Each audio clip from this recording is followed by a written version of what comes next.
Have you ever stopped to think, what regrets might haunt you most if your spouse leaves this world before you? It's a painful thought, I know.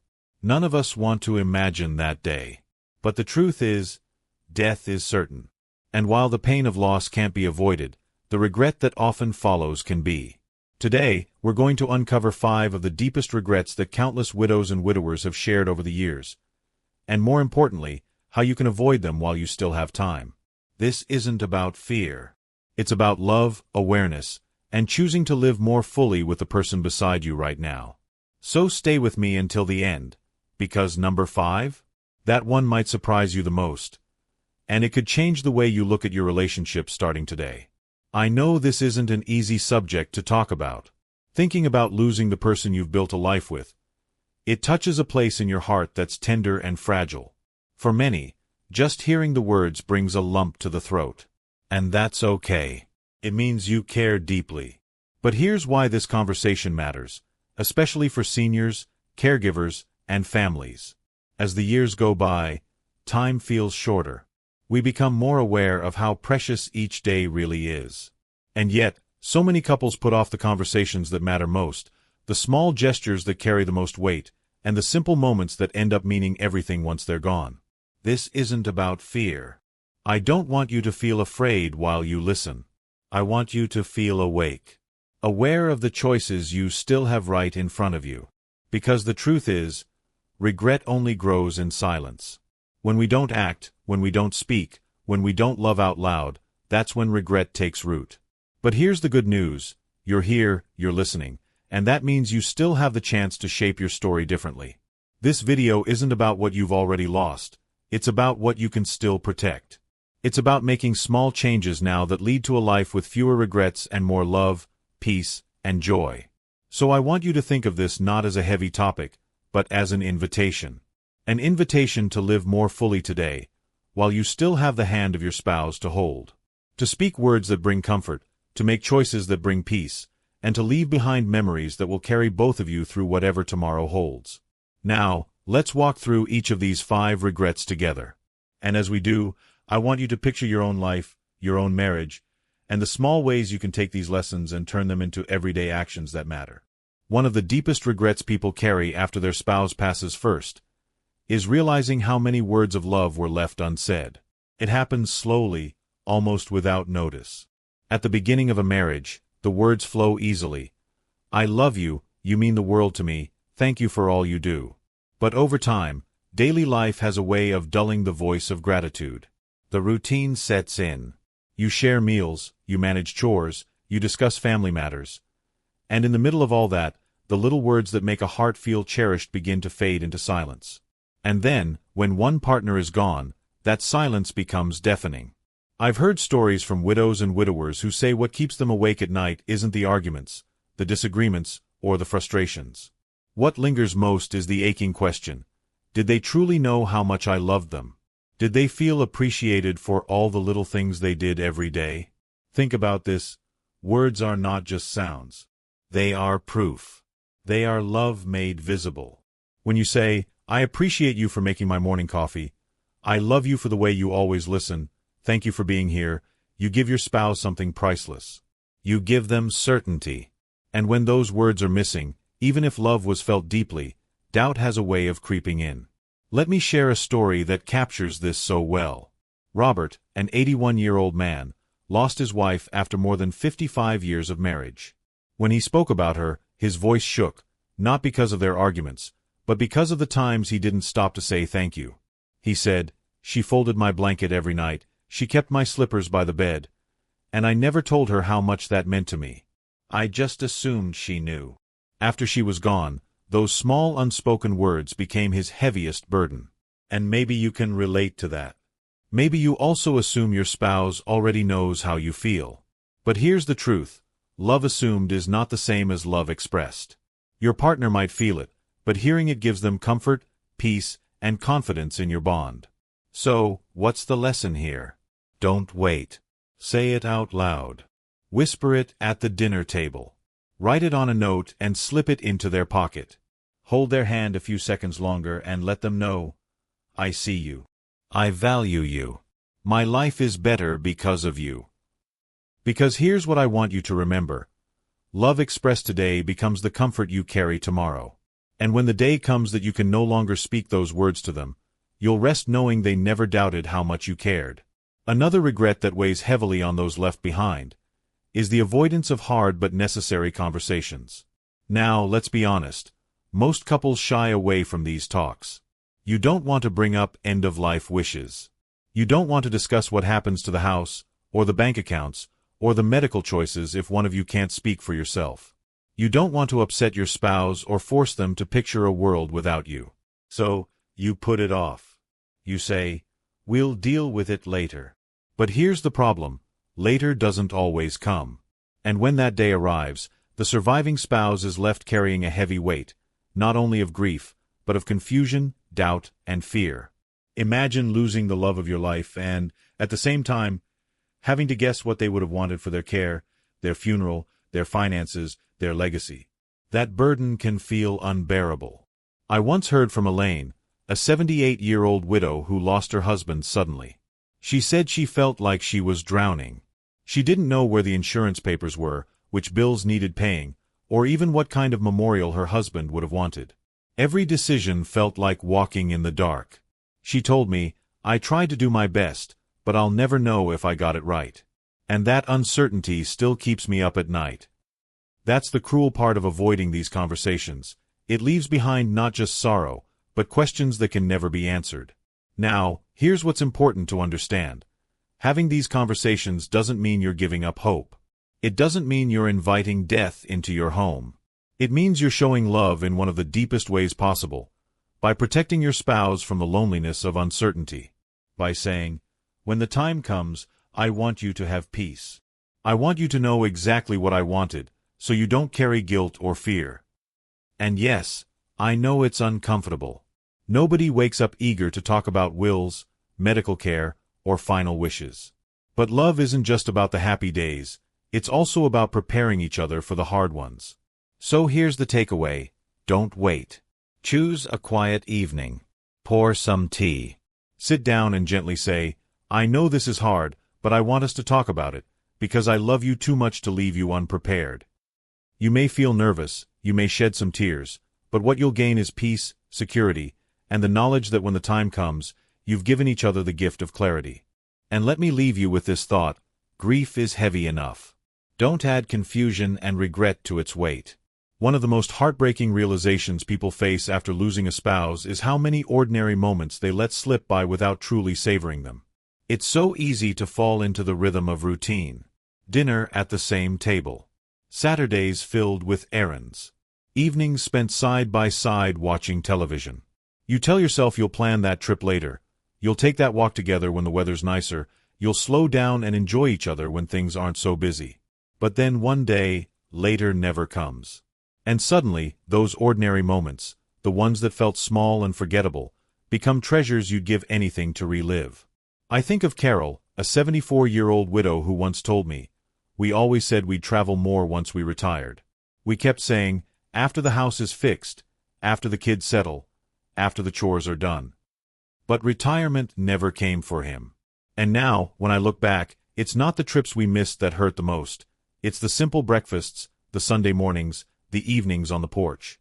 I didn't know those were the memories I'd crave. And maybe you feel that too. Maybe you've caught yourself saying, "We'll do it someday." But here's the truth: someday is not promised. And when your spouse is gone, you won't miss the big vacations nearly as much as you'll miss the way they laughed at your jokes, the way they reached for your hand, the way they hummed in the kitchen while making coffee. From a psychological point of view, this is called hedonic adaptation. We grow so used to comfort and familiarity that we stop noticing it. We assume there will always be another tomorrow. But time doesn't work that way. So how do you avoid this regret? You make the small moments count. Today. You pause in the middle of folding laundry to share a laugh. You turn off the television and talk about your day. You take a short walk, even if it's just down the street. You snap a photo, even when you think the moment is too ordinary to matter. Because one day, that ordinary moment may become extraordinary in your memory. The lesson is this: don't wait for the perfect time, because the perfect time may never come. The perfect time is now. So ask yourself, what can you do today to create a memory with your spouse that will last? Is it as simple as holding their hand a little longer, or saying yes to a walk, or laughing together at the dinner table? Because here's the reality. Memories are not luxuries. They're the treasures that carry you through the storm of loss. And if you choose to make them now, you'll thank yourself later. Take a moment with me right now, and just pause. Think about yesterday. Did you say what was in your heart? Did you take even one moment to pause for joy? Did you notice the way your spouse smiled across the table? Did you reach for their hand, even for a second? Or were you caught up in the to-do lists, the chores, the rush of another ordinary day? It's easy to forget how fragile time is until it slips away. But if you stop and look closely, the beauty of life is always hiding in the little things. The small gestures, the quiet moments, the laughter you almost overlooked. So I want you to picture this. If yesterday was the last day you had together, would you feel at peace with the way you spent it? Or would you wish you had paused, just once, to look into their eyes a little longer? You see, reflection isn't about guilt, it's about awareness. It's about noticing where love lives in the everyday. And when you become aware, you gain the power to change. To speak more openly. To cherish more deeply. To make sure that tomorrow, and every day after, is lived with fewer regrets. So hold that thought in your heart as we move forward, because the next regret touches on something many couples never realize until it's too late. Another regret that surfaces all too often is realizing how much of yourself you set aside during the marriage. Now, don't get me wrong. Marriage is about togetherness. It's about building a life as a team. But for many couples, especially after decades together, that togetherness slowly becomes dependence. One spouse handles the finances. The other keeps the social connections alive. One manages the household. The other makes the decisions. And before you know it, your sense of me fades into we. That might feel safe and comfortable, until the day comes when you lose your spouse. Then suddenly, it isn't just them you're grieving. It's also the parts of yourself that were tied completely to them. Take James, for example. He was married nearly 60 years. His wife was the social butterfly. She planned gatherings, kept up with friends, and made sure the family stayed connected. When she passed, James was left in silence. He admitted he didn't know how to keep those relationships alive without her. And that silence quickly turned into deep loneliness. His grief wasn't just for her, it was also for the life and identity he had let slip away.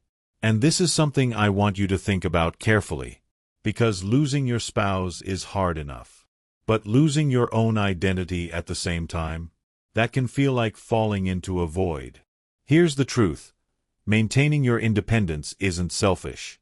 It's essential. Exploring your own interests. Staying connected with friends. Nurturing your personal growth. These things don't take away from your marriage. They enrich it.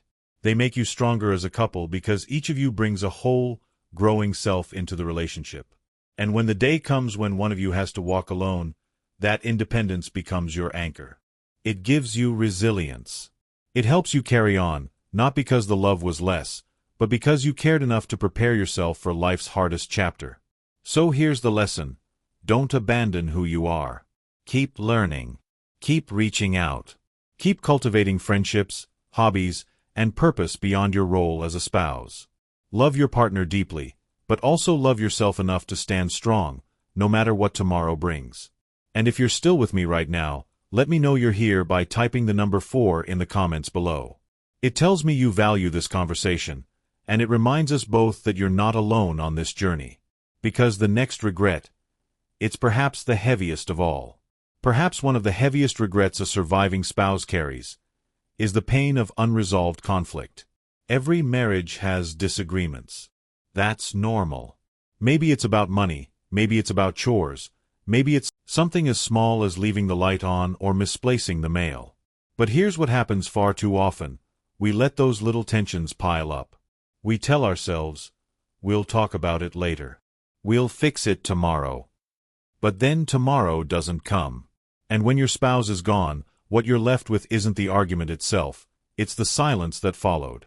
It's the words of forgiveness you never said. It's the smile you didn't give. It's the peace you postponed, thinking there would always be more time. I remember hearing the story of Anne, a 77-year-old widow. She shared that her last conversation with her husband had been an argument over something as small as a misplaced bill.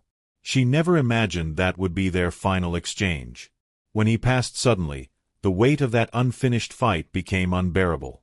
She said, "I would give anything to take back those words. The bill didn't matter. What mattered was love, and I didn't show it." That's the cruel reality of holding on to grudges. In the moment, it feels justified. You're hurt, you're frustrated, you're tired of giving in. But in the face of loss, the fight melts away, and what remains is regret.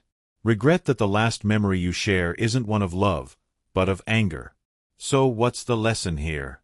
Reconciliation is not weakness. Letting go of grudges doesn't erase the past, but it frees your present. Choosing peace over pride, choosing forgiveness over stubbornness, ensures that if tomorrow never comes, you'll rest knowing love had the final word.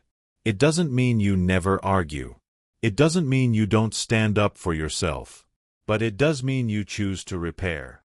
You choose to soften your heart before the day ends. Because love, at its core, is bigger than any disagreement. So the next time you feel anger rising, ask yourself, if this were our last conversation, would I want this to be the memory that stays? If the answer is no, then let it go. Make peace while you still can. Because when your spouse is gone, it's not the argument you'll remember. It's the chance for love you didn't take. So let's take a step back and reflect on what we've uncovered together. 5 powerful regrets that so many husbands and wives have voiced after losing the one they loved most. The first regret, not expressing enough love and appreciation. The lesson, don't assume they know. Say it. Show it. Let your love be heard and seen every day. The second regret, avoiding difficult conversations. Love isn't only about joy, it's about honesty, preparation, and protecting your spouse from uncertainty. Have those talks now, so peace can carry them later. The third regret, taking shared experiences for granted. Ordinary moments are not ordinary at all. They are the memories that keep us alive inside. Treasure them now, don't wait for someday. The fourth regret, neglecting personal independence and identity. Love deeply, but don't lose yourself. Keep growing, keep learning, keep living fully as you. It makes your bond stronger today and your resilience greater tomorrow. And the fifth regret, failing to repair conflicts or let go of grudges. Don't let anger outlive love. Make peace while you can, so that if tomorrow never comes, your final memory together is one of love, not regret. Each of these regrets carries a heavy weight. But here's the most important truth, they are all preventable. You still have time. You still have choices. And you still have the power to shape the story of your marriage in a way that leaves peace instead of pain. Loss is inevitable, yes. But regret does not have to be. Now I want you to pause for just a moment and ask yourself something very personal. If today was your last day with your spouse, would you feel at peace with the way you loved them? Would you feel confident that they knew how much they meant to you? Or would you carry a weight, words unsaid, conflicts unresolved, moments missed? You see, regret isn't built in one single moment. It's built in the little choices we make every day, choosing silence instead of gratitude, waiting until later to create memories, holding on to pride instead of reaching for forgiveness. But the beautiful thing is, you have the chance to change those choices, starting right now. So what's one thing you can do today? Just one, to live with fewer regrets? Is it saying, "I love you" out loud? Is it planning a simple walk together? Is it letting go of an old grudge and replacing it with peace? These small actions may feel ordinary in the moment, but one day they will be the treasures you carry, or the treasures your spouse carries, if they are the one left behind. Remember, loss is certain, but regret is optional. And the choices you make today, the words you speak, the moments you cherish, the love you express, those are the choices that create comfort tomorrow. So take that to heart and hold it close. Before we close, I'd love to hear from you. Share in the comments one lesson from today's video that touched your heart, and tell us how you plan to bring it into your life. Your stories not only inspire me, they inspire everyone in this community. And if this message spoke to you, if it gave you comfort or clarity, I invite you to subscribe to Senior Strong Living. Here, we walk together through life's challenges. We celebrate love, and we share the wisdom that helps us all live with more peace and strength. Your support means the world. It helps us continue creating content that matters for seniors, caregivers, and families just like yours. Thank you for spending this time with me today. Take care of yourself, take care of your loved one, and remember, every day is a chance to live with less regret and more love. Until next time, this is Senior Strong Living.